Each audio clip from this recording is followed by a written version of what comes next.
За энэ өдрийн мэнд хүргэе. За нийгмийн эрүүл мэндийн чиглэлээр олон арга хэмжээ авч хэрэгжүүлж байгаа. Тэгээ би нэг зүйл орхигдоод байгаа юм уу гэж ингэж харсан. Яг тэгвэл нийгмийн бодлогын байнгын хорооны гишүүд сэтгцэн эрүүл мэндийн үндэсний төв дээр очиж ажилласан. Тэр үеэр бид нэр үйлчлүүлж байгаа олон хүмүүстэй уулзаж ярилцж явах үед нэг одоо иргэний зүгээс бидэнд хандж нэг зүйлийг хэлсэн. Та бүхэн ингээд арх тамхи ингээд энэний одоо донтолтын эсрэг явж байгаа нь сайн байна.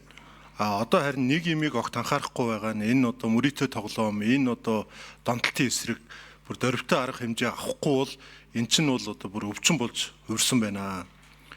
Одоо өчигдөрхөн тоглоомод онцсон залуу ирээд хаана ямар үйлчлэгээ авахаа мэдэхгүй байж байгаад өнөөдөр ирэхэ боллоо.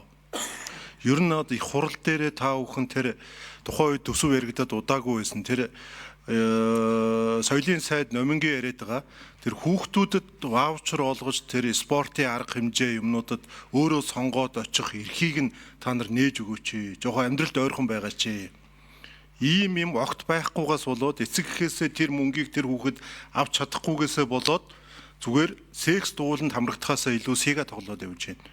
PC билүү? PC тоглоо явж байна гэдэг ийм зүйлийг ярьж байна. Тэгэхээр би бол энэ дээр ерөн сэтгцэн эрүүл мэндийн төвийнхэнтэй уулзахад одоо саяны өвчтний энэ ярьсан зүйлээс гадна тэнд ажиллаж байгаа хүмүүсийн ажиллах нөхцөл тэр цалин хөлсний асуудал энэ юм дээр бас нэг онцгой анхаарахгүй бол ялангуяа одоо тэр хүмүүсийн ярьдаг тэр хурцын дасагт ажилладаг тэр хүмүүс бол маш хүнд хэцүү нөхцөлд ажилладаг шүү гэдэг зүйлийг хэлсэлтэй.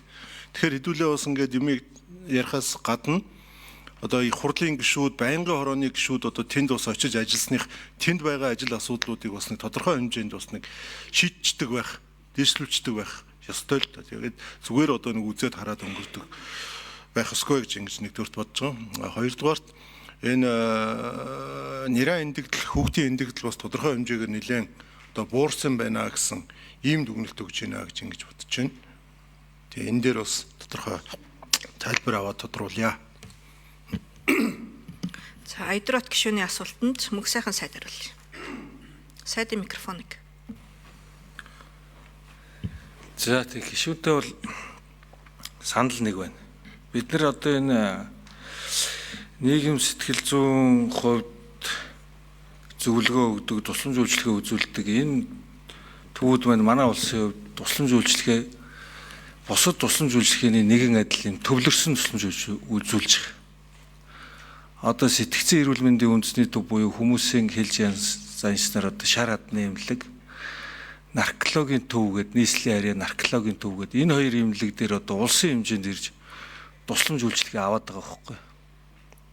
Тэгэхээр энэ тусламж үйлчилгээ иргэдтэй ерөөс ойрхон хүрэхгүй байгаамаа. Тэгэхээр бидний гол тавьж байгаа зорилго юу гэхээр хүн амьдарж байгаа бүс нутагтаа буюу тухайн аймаг дүүргүүдэд бид нар тийм хүнд нэртэй биш сэтгцэн эмгэг судлалын үндэсний төв биш. Зөвхөн нийгэм сэтгэл зүйн төв, дэмжлэг үзүүлэх төв гэдэг нэршлээс ахуулаад иргэндээ ойрхон тусламж үйлчилгээ авахд бэрхшээлгүй тийм төвүүдийг байгуулах ёстой гэдэг. Бид нар одоо аливаа зүйлийг хийхдээ шууд нэг амьсгаагаар хийх гэж оролдоод ингээд асар их хөрөнгө мөнгө зарцуулаад үр дүнмуутай байдаг ийм зүйл байгаа учраас бид нар тодорхой аймаг дүүргүүдэд жишг болгож хийж байгаа. Бид нар хаан уул дүүрэгт нийгэм сэтгэл зүйн төвийг жишг болгоод бид нар байгуулсан.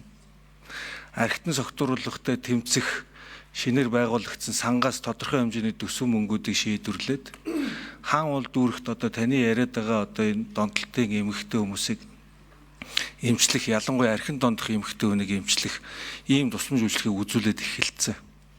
Энийгээ бид нар цааш нь өргөжүүлээд таны хэлж байгаа тэр тоглоомонд дондох, гар утсанд дондох энэ хүмүүс нь бүгдөө шар хад руу явж эмчлүүлдэг. Тухайн амьдарж байгаа нутагтаа эмчлүүлэх боломжийг бүрдүүлэх энэ тогтолцоо руу орж байгаа. Өмнө Говь аймагт одоо бас нээгдэж байгаа. Ингээд бид нар тодорхой нэг дүүрэг аймагуудад жишг болгож нээгээд энэнийхээ үйл ажиллагааг тогтмолжуулаад цаашдаа тухайн аймаг дүүргийнхаа эрүүл мэндийн төвүүдийн харьяанд байгаад санхүүжилт нь хэд хэдэн талын их үүсвэртэйгээр ингээд явах юм бол зөв болох юм а гэдэг юм жишгийг бий болгоод бид нар ирэх жилээс энэ бусад аймаг дүүргүүдэд байгуулах энэ асуудал дээр анхаарал хандуулж байгаа гэж та ойлгож болно. За ер нь хоёр дахь асуудал нэран эндэгдэл, эхийн эндэгдэл бид нар ер нь буурах төвшин рүүгээ явж байгаа. Гэхдээ тухайн янз бүрийн нөгөө жилийн онцлогоос шалтгаалаад энэ маань бас дээшээ доош явуулах зүйлүүд байна. Ялангуяа олон нийтийг хамарсан нийгмийн одоо онц ноцтой нөхцөл байдал үүсэнтэй холбоотой гэдэг ч юм уу. Ингээд олон зүйлийн хүчин зүйлийн шалтгаанаас болж бас дээшлэх доошлох зүйлүүд гарч байна. За баярлалаа. За Идрот гишүүн тодруулъя. Би хүүхдийн үндэсний төвийн асуудлыг ярих гэж. Энэ үйл одоо ханиадны үеэр би бас хүүхдээ аваад 2-3 хоногс ахиж хөвцсөн. Маш сайн үйлчлэгээтэй тийм л газар юм билээ. Одоо тэгээд нэг шин дарга очсон. Тэгээд тэр эмнэлгийг бол одоо дарга цэргийг нь хөдөлгөн инээ тэрэгээд бөө хар хэрүүл байгаа юм лээ шүү дээ. Бөө хар хэрүүл. Нэг дарга одоо очсон бол урд хажлал хийнүз тэр олон эмчнэрийг бүжигнүүлж нааш цааш нь болгож ингэх юм ямар шаардлага байгаа юм бэ? Тэгээ одоо сүлд нь эмч болдохгүй байна. Нөхцөл байдал хүнд байна. Тэгээ ер нь одоо тэгээд нэг дарга очиод нэлээд дүүн дагуулж очино гэсэн Монгол улсын хууль ер нь байд юм уу? Бага хүмүүстэй хамтарч ажиллаж чадахгүй бол өөрөө явах нь дээр шүү дээ. Энэ нэг улсын томоохон эмнэлгүүд дээр чи ийм сэтгцэн эрүүл мэндийн төв дээр очиход бас яг энийг ярьжсэн. Их хүүхдийн эрүүл мэндийн төв дээр бас нэг иймэрхүү асуудал үүсчээл байгаа юм бэл. Тэгээ эн чинь нэг дарга биш. Монгол улсын хүүхдийн амь нас яригдж байгаа юм л асуудал шүү дээ. Тэгээ нэг манай Монголд энэ нэг баг бүрдүүлнэ гэж нэг хавийг самардаг нэг ийм хөгийн юм одоо болох хэрэгтэй. Заавал одоо тэр дарга улсын хүн таалагдвал ажил явдаг, таалагдахгүй бол ажиллаа өгдөг, чөлөөлөгддөг юм тэр одоо. За баярлалаа. Саналын сайд хариулъя.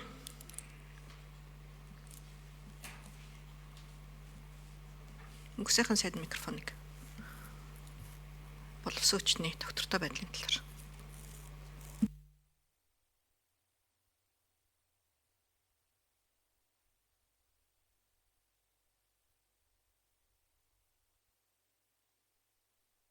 За техникийн садал гараад байна тий.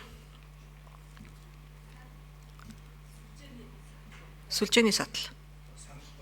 За санал гэд дараа хариулахдаа боломж байвал хариулчих.